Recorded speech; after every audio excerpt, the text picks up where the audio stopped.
Okay, see the little cloud over there? That means we're recording to the cloud. I see lots of people coming in now. Okay, so let's share the screen. Let's share the desktop today. Okay, let's put this up here, this up here. And you should be seeing a chart right in the middle here, if I am correct. And we're going to make it bigger. Oh, yes. There we go. And we're going to first start with a fast review. Fast. And this is, of those of you who want to be taking oh, before I forget, all the treats are in the front of my house now. If you didn't get yet, some people, your parents came to shul, I gave you. I live at 452 Spring Gate Boulevard. I think Eitan knows where that is. And in front, you open up the outside door. Outside of my house is a bag, and it's got a gazillion treats, healthy ones and not healthy ones. So you got to ask your parents what you're allowed. And you can, each child can take one. You can eat either like a bag of Bisley's or a made good bar or something. So those of you who got, don't come again till next week. Those who didn't get a chance, you can walk over, or your parents can drive over and pick one up. And then we'll give more treats for next week for what you do for this Shabbos. So we're going to quickly, very fast, go over the first three makos. And this is the kind of stuff we're looking for. Here we have the makkah, Hebrew and English. So fast. The makkah, the first makkah was blood. It's called dam. Was Paro warned? Yes. Where did the warning take place? By the Nile. What was the mida keneged mida? What was the measure? For measure, they threw Jewish babies in the water. They killed Jewish babies for blood. Who carried out the plague, and why? Aaron, because Moshe had a karas hatov. From where did the plague come from? The Nile River. Were the Chartumei Mitzrayim, the magicians, able to copy it? Yes. How does that fit into a war strategy? The first step, general destroys the water supplies. What was Hashem teaching Paro in all three? To show Paro the creator's existence, which he denied. Hashem rules the water and the earth and did all that's in them. And this was the proof that Hashem rules over the water and the earth. And if you look on the side, you got to read crooked. You got to have your head like this. Okay, if you turn your head like this, you'll be able to read. It says de tzach, and there's the dalet of the tzach. Number two is the frogs. Svardeya. Was Paro warned? Yes. Where did the warning take place? In Paro's palace. What was the measure for measure? They would make the Jews catch creatures for them. And they'd wake up the Jews very early with loud noises. And again, it was Aaron starting it because Moshe had karas hatov. Where did the plague come from? The Nile River. Could the magicians copy it a little bit? Yes. What's the strategy in battle? The general sounds the trumpets and horns to make the defenders panic. And the third and final one we did was the Kedim, the lice. Was Paro warned? No. Why were they punished? Because they didn't allow the Jews to bathe properly or live in healthy conditions. And again, Aaron started the plague because Moshe had a karas hatov. It started from the dust, and the Chartumim could not copy it because dust is smaller than barley. And the strategy is archers send stinging arrows into the city. That was the 3-minute review of everything we did. Bye-bye, review page. Bye-bye. Bye-bye. Okay, now we continue now with the next makkah. Okay, makkah number 4. Makkah number 4, and that starts the next group of 3, which is called Adash, as we will see. Now, Hashem tells Moshe, go to Paro earlier than usual and let Paro know what's going to happen. So Moshe gives them a warning now, not for one day. He gives them a warning for 3 weeks. He says, let the Jewish people go. If you don't let the Jewish people go, there will be wild beasts. Wild beasts will come into your cities. Lions and tigers and bears. Oh my. Snakes, scorpions, mice, weasels, birds that attack, insects. They're going to come and swamp the city. And Parshas said, what's so bad? We'll have a zoo. What's wrong with having a zoo? He said, there's not going to be a regular zoo, man. It's going to be terrible. And he warned them, but Parshas didn't listen. Now, I guess you're figuring, what do you think it would look like, right, guys? What might it look like? So I'm going to show you something, and I hope you're not going to be scared. Okay, let's make this a little bigger. This is in a place in England called Wales. You see there's houses over here? You see the houses? Do you see? And nobody's in the street because it's a lockdown during COVID. And let's get an idea of what happened. Now, don't cry.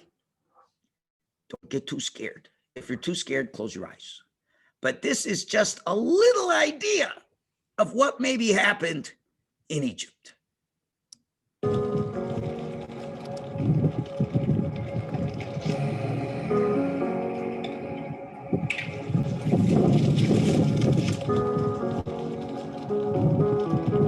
I don't see it. Oh, here.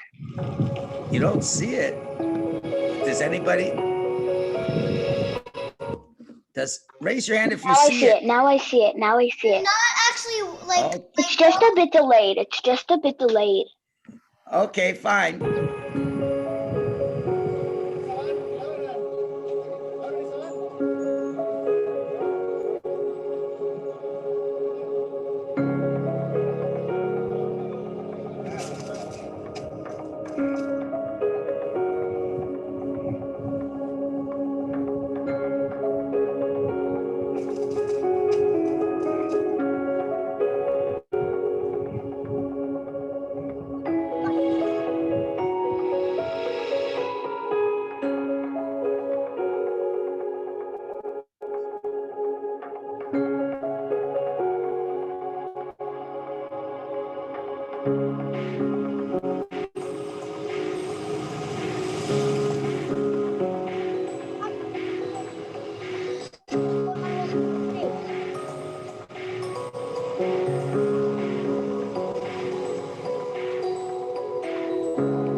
Okay, you're getting the idea.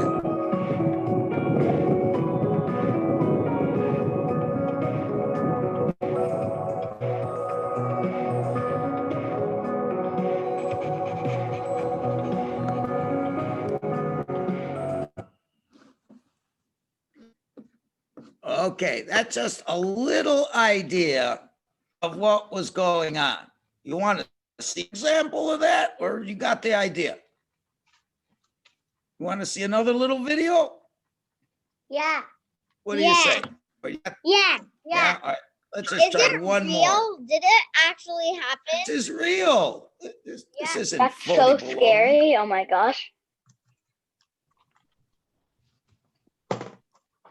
Well, I don't know if it's Grammarly is your personal okay. It's writing just a assistant commercial for clear a minute. emails, confident messages, stronger essays, and more. Okay, here we go.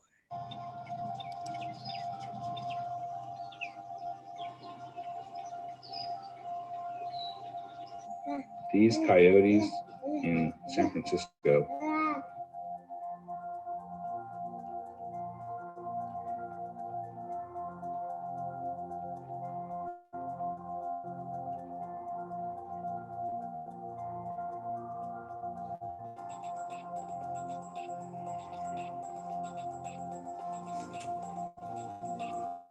Venice. Nobody's there. Look at this, animals everywhere, right where you live.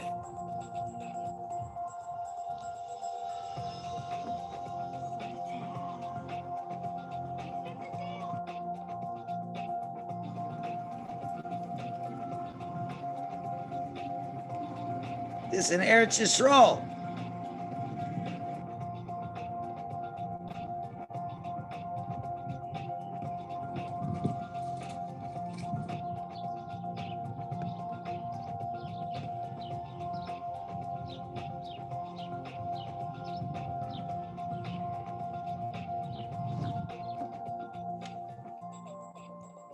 Okay, that's enough. But that's the idea. And this was now, today, in modern times. But that was nothing compared to what happened in Egypt. It was like 1,000,000 of them. Tigers, lions, rah, rah, rah, and the people are running like crazy. We got to run for our lives. So they thought, okay, I'm going to lock myself in my house. I'm going to lock the door. I'm going to be safe over there. But what happened is sea monsters with tentacles that were 30 feet. The sea monster jumped on top of the house and his long hands crashed through the window, and his long hands unlocked the door from the inside. Open the door, and all the animals went into your house. Imagine right now, you're eating your lunch, Adina, and a big lion jumps in your face, and you're running around crying, "Mommy, mommy, mommy, there's a lion in the house." This was terrible. They came into every room in every house. You locked yourself into the bathroom. They knocked the bathroom door down. They were all over. It was terror upon terror. Not only that,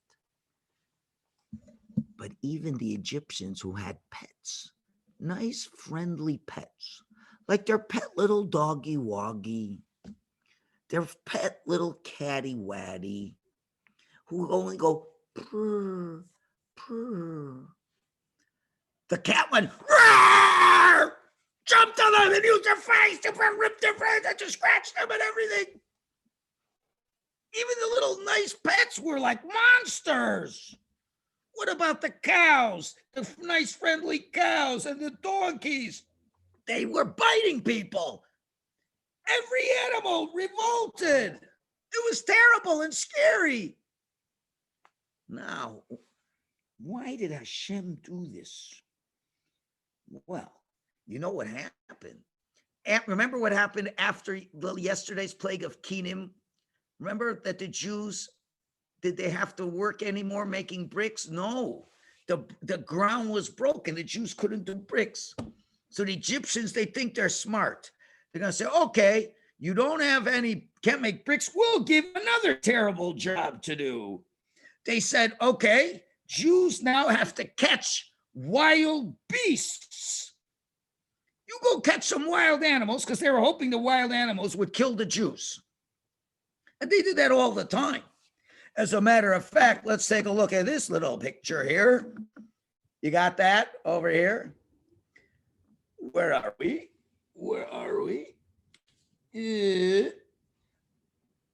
Well, how does this, well, let's leave this. I'm jumping the gun over here. Let's just put it down for a minute. Also, the Egyptians, when they would sport, they'd have sports. And they'd make Jews hunt the animals. And more than that, the Egyptians behaved like animals. So now Hashem had the animals come and give them trouble. So now what happens is the whole place, it was all over the place.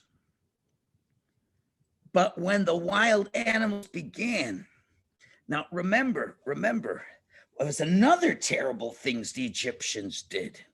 You know what they did? They made Jews carry the Egyptian children on their backs and on their hands. They'd force a Jew to carry 4 Egyptian children at the same time. One on one shoulder, one on the other shoulder, one on one hand, one on the other hand. And the Jew's going, it's so heavy, it's so hard, I can't carry these children.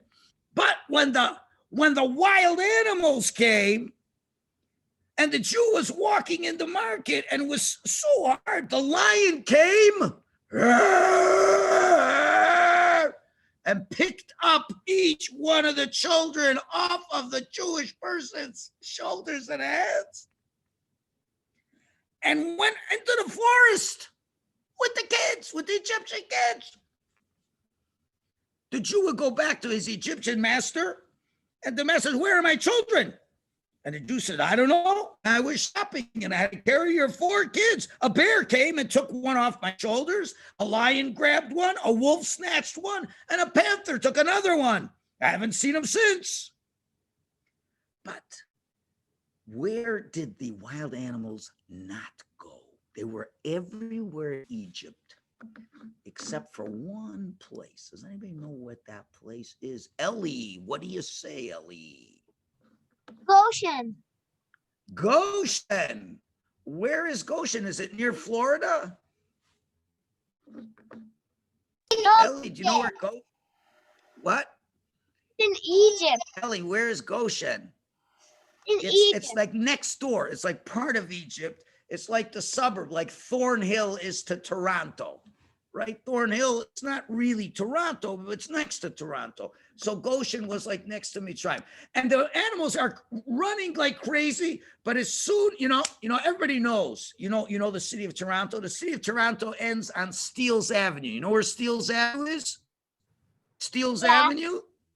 So coming up from the lake, it goes to Steeles. When you cross Steeles, you're in Thornhill. So imagine that Thornhill was Goshen and Toronto was Mitzrayim. So the wild animals would chase and chase and chase. And when they come to Steeles, they stopped. And all the Jews were relaxed. Everything was fine. The animals could not go on the land of Goshen where the Jews were. So now, Moshe says, "Are you going to let us go now? Are you going to let us go?" So you know what Paro said? "Okay, you know what I'll do? I let you make sacrifices in this land. You want to make a korban? You can make a korban here, but you cannot go out." But Moshe said, "We can't do that because, you guys worship the sheep and you guys are not going to let us do this." So Paro says, "Okay, you could even go and serve your God, but don't go far away. But please tell Hashem to have mercy on us and to stop the wild beasts." So Moshe says, "Okay, I'll daven to Hashem, but don't trick us. Don't lie. You're promising that we can go. Yes, you can go. I promise. You know what he was doing? The Goyim have this thing they call cross your fingers. It's a silly thing. We don't do this. Cross your fingers means, and you put it behind your back like this. And it means, I don't mean what I'm saying. Fooling you. Ooh, ooh, ooh. But you don't say anything. You just cross your fingers. It's not a Jewish thing. So Moshe goes and he davens to Hashem to bring the animals to go away. And just like that, they just go back into the forest. And everything's quiet.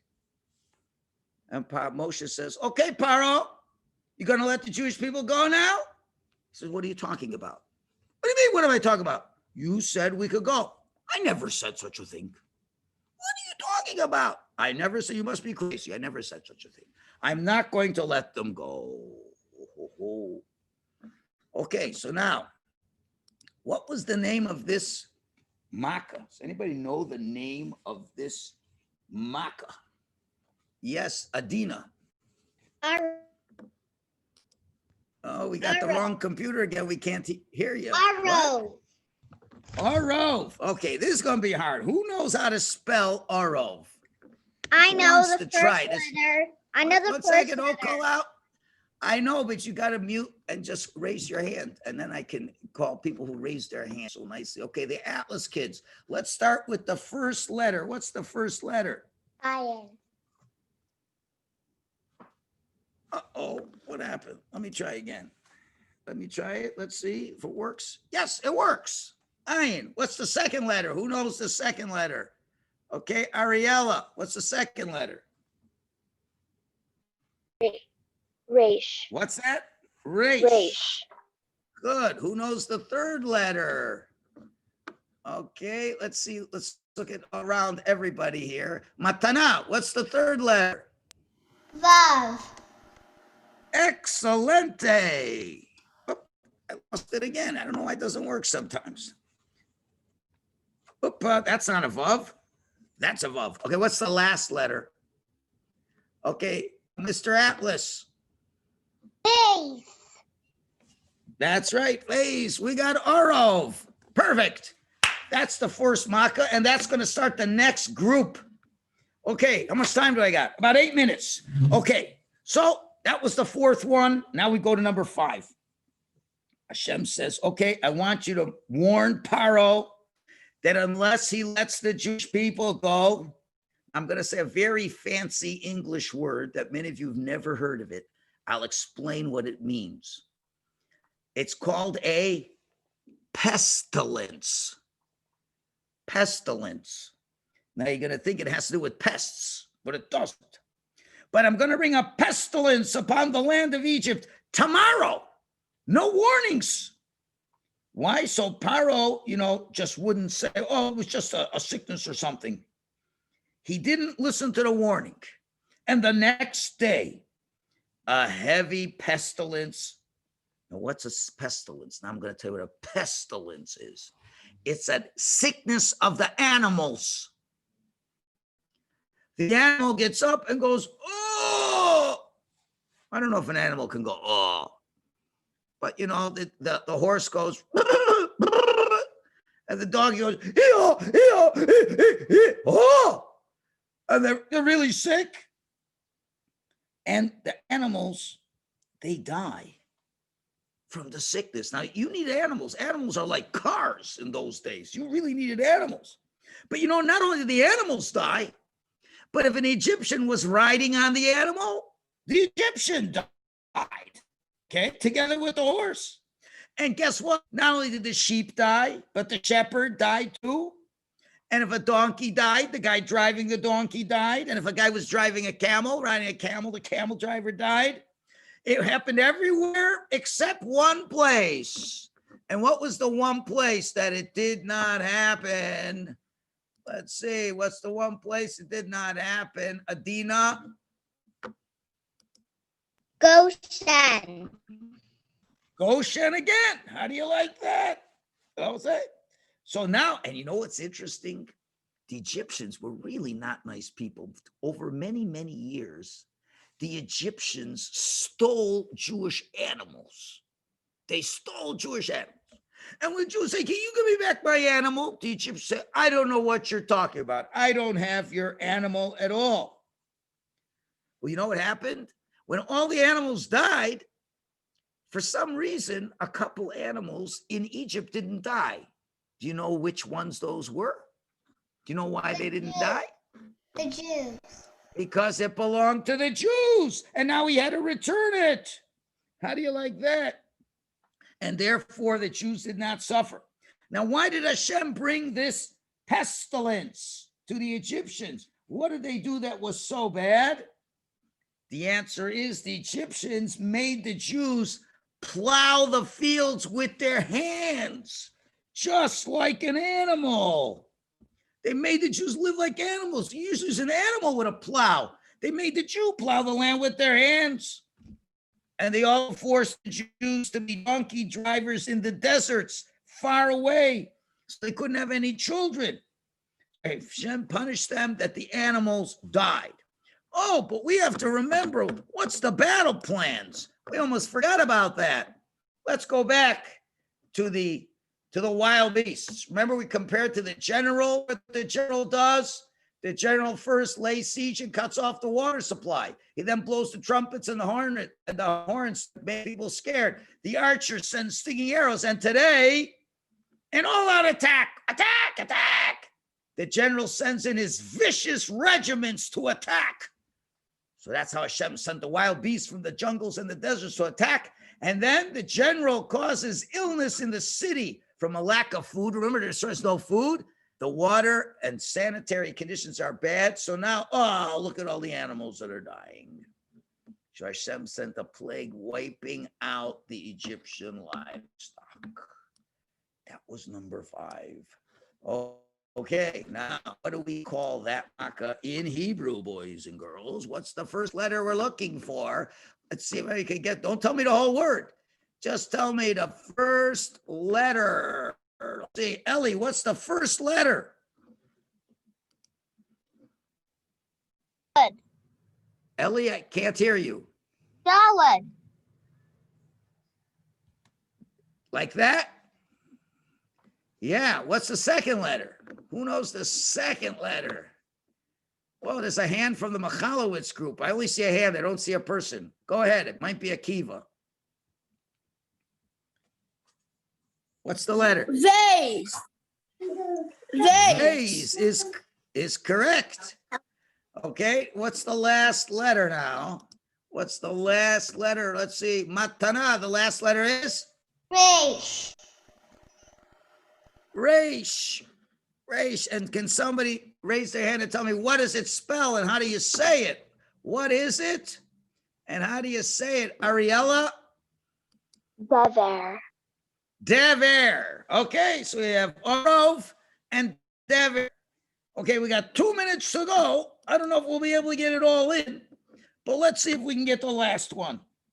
So now we're on the last one. And now Hashem tells Moshe and Aaron to do something very, very, now that was 2 warnings. This number, remember, the third one doesn't get a warning. No warning now. So Hashem tells Moshe and Aaron, go to the palace and go to a stove. In those days, the stoves, they'd use wood and it would make charcoal and there'd be something called soot. You know what soot is? You go to a fireplace, the black stuff, the black powder at the bottom, that's called soot. So he told Moshe and Aaron, go take 2 fistfuls of soot, this black stuff, like this, soot. Throw it up to the Shemayim. And they threw it up to the Shemayim and it went way, way up to the top. And then the soot, like a cloud, traveled over Egypt. And the whole land was covered with soot. Maybe it poisoned the air. But what happened is, after the soot started to come down, every Egyptian looked at his body.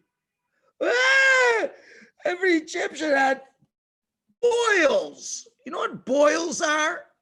If you ever hurt yourself and let's say some fire touches your hand and it makes a scar, and then a boil like water.